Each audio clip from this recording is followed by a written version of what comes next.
find yourself floundering, and not everyone finish. Most people reach ABD, and they're still ABD. I finished 2009, and I have friends who are still ABD. Do y'all know what ABD means? All but dissertation. All but dissertation, and they reach that point because they are burnt out. After the comps, you literally have nothing left inside of you. When you have your comprehensive examinations to write, right, and you have nothing left inside of you after the comps, you're wiped out. And then after the comps, you have to submit your dissertation proposal, right? And so a lot of people finish the comps, they don't even submit their proposal. So you have to make sure you know when deadlines are, and da da da da. And after you finish the PhD, I went into museum, and that helped me to recover. So I'm back in academia now.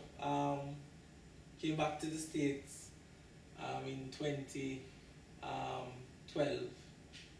Took up the position at Tennessee as a visiting lecturer, as a lecturer.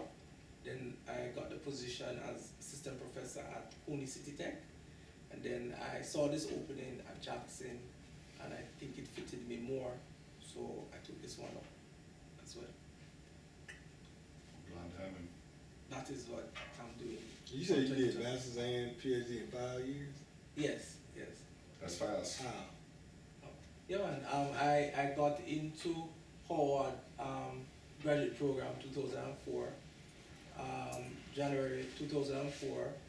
By May 2005, I was finished the masters, and then I started the PhD 2005. I had scholarships from the department, and 2005 to 2009, 2005 to 2008, I did the coursework, and 2005 to 2007, I did the coursework and the comps. By April 2008, I had my proposal in and accepted, and my research was already done for the dissertation by that point, because I started from undergrad. It's all the work I use, and when I started to write August 2009, when I was in Jamaica, I left Jamaica and I said I'm not going to stay in Jamaica and write. I'm going to go back to Howard and write. So I went September. Every month I got a chapter done. Every week I would try to get X amount of pages written, right? So by December 2008, by December 2008, I had my dissertation finished, written. I gave it to my advisor. He read it, right? And after January, he gave it back to me for corrections. February, I gave it to him. April, the committee set my defense, and I was out of there. Though the problem that holds a lot of people up are the advisors. My advisor, Carrington, is from the British system, where he wants to see the whole dissertation. Now, I find with other advisors, they want chapters by chapters. And they always send you back to edit. Change this, change that. That is where the problem sometimes comes in and frustrates people. Carrington said he wants to see the whole thing. Because sometimes it makes no sense to send somebody to change something when eventually the second chapter is going to cover it. Yeah. You know, so it all depends on your advisor. So I recommend that when you're choosing a program, that you familiarize yourself with the advisor and their working style. You find some students where professors have to rescue them. Yeah. Dr. Tolberg was one professor who rescued students from other professors because they were literally keeping them there writing for 2 and 3 years when they didn't have to be. Right? And sometimes it's vendettas professors have. Because I remember when my dissertation one of the professors said to me that I need to change something, because after your advisor read it, your committee has to read it. One of my committee members said that I need to change something in my work.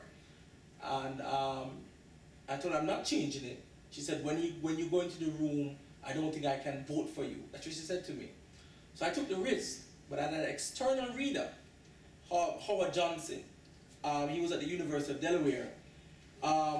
Before the defense started, he said, this is an excellent work. This is a very excellent work.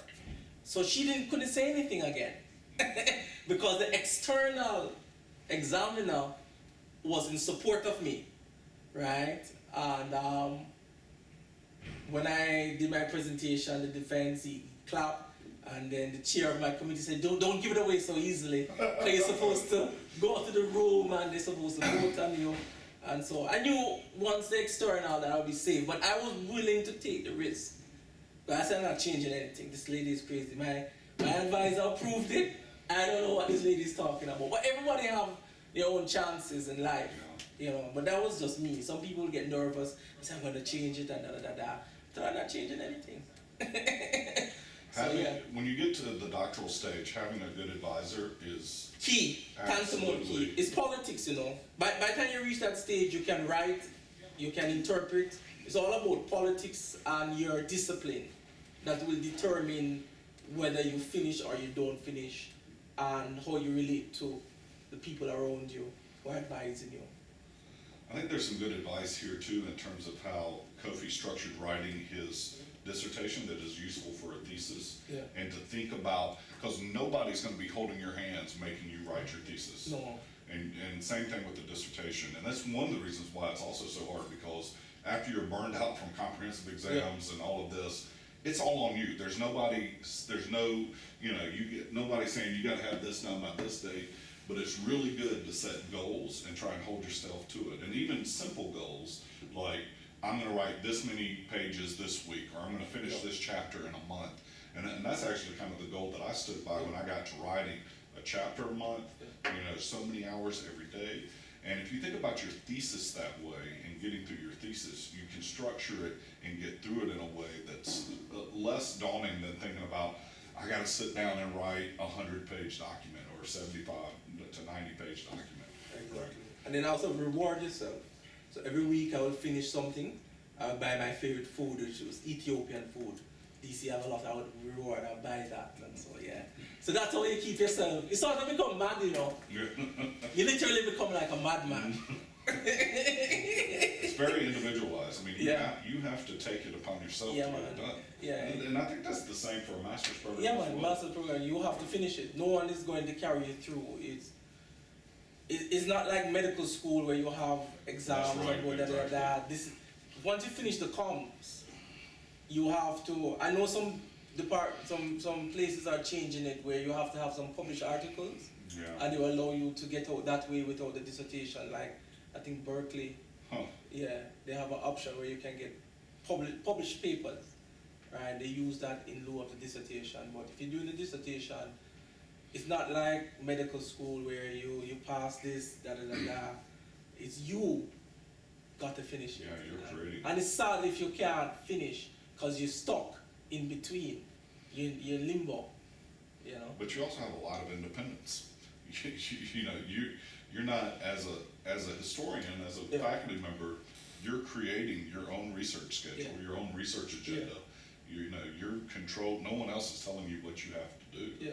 I mean, don't get me wrong. There's stuff that we have to do as faculty members that's just committees and things like that, and meetings that just waste time. But on so much of what we do, it's independent. Because you realize you have a lot of time as a professor, really. I mean, honestly, you do.